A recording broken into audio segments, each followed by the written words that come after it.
जातीय जनगणना के केंद्र सरकार के ऐलान के बाद अब तेजस्वी यादव पूरे एक्शन में हैं। उन्होंने सीएम नीतीश कुमार को पत्र लिखा है। नमस्कार, दर्श न्यूज में आपका स्वागत है। मैं हूं अनुराग। बड़ी खबर है, नेता प्रतिपक्ष तेजस्वी यादव ने पत्र लिखा है। दरअसल सीएम नीतीश कुमार को पत्र लिखा है आरक्षण के मसले पर। जातीय जनगणना का ऐलान कर दिया गया है। अगले साल यानी 2026 के अक्टूबर महीने से जातीय जनगणना शुरू होगी। हालांकि ये 2 चरणों में होगी। तेजस्वी यादव ने इस पर बड़ा पत्र लिखा है सीएम नीतीश कुमार को। बड़ी बात कह दी है, आरक्षण की सीमा जो बढ़ाने की बात थी उसे याद दिलाया है। क्या कुछ कह रहे हैं तेजस्वी यादव, आपको पत्र पूरा दिखाते हैं जो पत्र उन्होंने सीएम नीतीश कुमार के नाम लिखा है, जिसमें वो कह रहे हैं कि माननीय मुख्यमंत्री जी, आपको ज्ञात है कि विपक्ष में रहते एवं अगस्त 2022 में सरकार में आने के बाद हमने अथक प्रयासों से महागठबंधन सरकार द्वारा वर्ष 2023 में बिहार की जाति आधारित जनगणना का कार्य पूरा कराया था।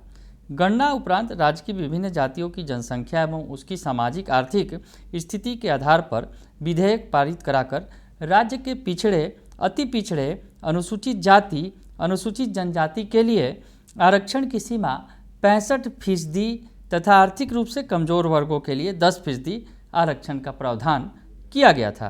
फलस्वरूप बिहार में सरकारी नौकरियों एवं शैक्षणिक संस्थानों में नामांकन हेतु कुल 75% आरक्षण सीमा निर्धारित की गई थी। दलित, आदिवासी, पिछड़े, अति पिछड़े के साथ साथ आर्थिक रूप से कमजोर वर्गों के लोगों को महागठबंधन सरकार के इस ऐतिहासिक निर्णय से बढ़े हुए आरक्षण का लाभ दिलाना सुनिश्चित हुआ था। तो तेजस्वी यादव याद दिला रहे हैं कि जब हमारी सरकार थी, नीतीश तेजस्वी की सरकार थी, तो उस वक्त क्या फैसला किया गया था आरक्षण को लेकर। 65% सीमा बढ़ाना था और 10% जो है आर्थिक आधार पर आरक्षण देना था, यानी 75% की जो सीमा थी उसे लागू किया जाना था। आगे लिखते हैं, इस कानून को माननीय उच्च न्यायालय पटना द्वारा यह कहकर रद्द किया गया कि राज्य की सरकारी नौकरियों एवं अध्ययन संस्थानों के नामांकन हेतु इन जातियों के लोगों का पर्याप्त प्रतिनिधित्व का अध्ययन नहीं कराकर आरक्षण सीमा को बढ़ाया गया है। सर्वविदित है कि इसी तर्ज पर तमिलनाडु में पिछले 36 वर्षों से वहां के लोगों को 69% आरक्षण मिल रहा है।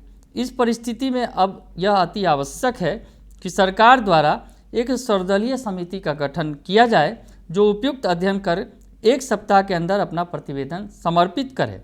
सर्वदलीय समिति द्वारा किए गए अध्ययन के आलोक में बिहार विधानसभा का 1 दिन का विशेष सत्र बुलाकर एक नया आरक्षण विधेयक पारित कराकर कुल 85% आरक्षण का प्रावधान कर इसे नवी अनुसूची में डालने की अनुशंसा केंद्र सरकार से की जाए, ताकि आरक्षण विरोधी तत्वों एवं भाजपाई सरकार को इसे भी विभिन्न माध्यमों से पुनः रद्द कराने का मौका न मिल सके।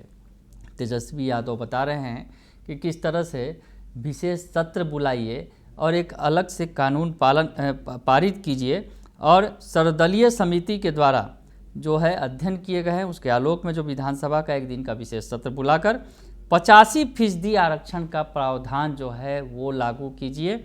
वो जो है नवी अनुसूची में डालकर उसकी अनुशंसा जो है केंद्र सरकार से कीजिए। तो तेजस्वी यादव कह रहे हैं कि किस तरह से आरक्षण को लागू किया जा सकता है।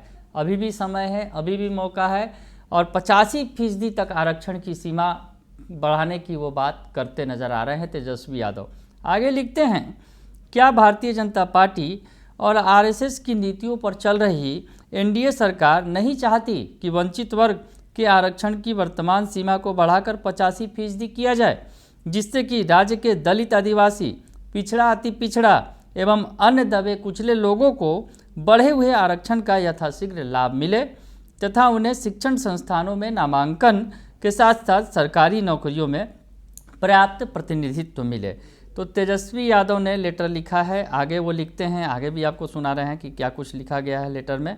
और तेजस्वी यादव ने जो बातें कही हैं आरक्षण को लेकर, नया दांव चल दिया है चुनाव के पहले। अगर यूँ कहें कि बिहार विधानसभा का चुनाव है, चुनावी वर्ष है ये 2025 का, और इस चुनावी वर्ष में तेजस्वी यादव ने बड़ा दांव खेल दिया है। आरक्षण 85% आरक्षण का जो है दांव खेल रहे हैं और कह रहे हैं कि इसे लागू किया जा सकता है। सीएम नीतीश कुमार को वो बता रहे हैं कि किस तरह से इसे लागू किया जाएगा, हम आपको ये रास्ता सुझा रहे हैं।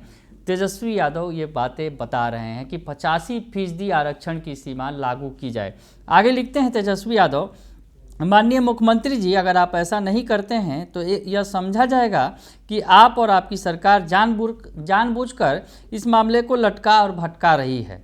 आपको मालूम है कि 17 महीने की महागठबंधन सरकार के दौरान लाखों नौकरियां दी गई तथा लगभग 3,50,000 नौकरियां प्रक्रियाधीन की गई।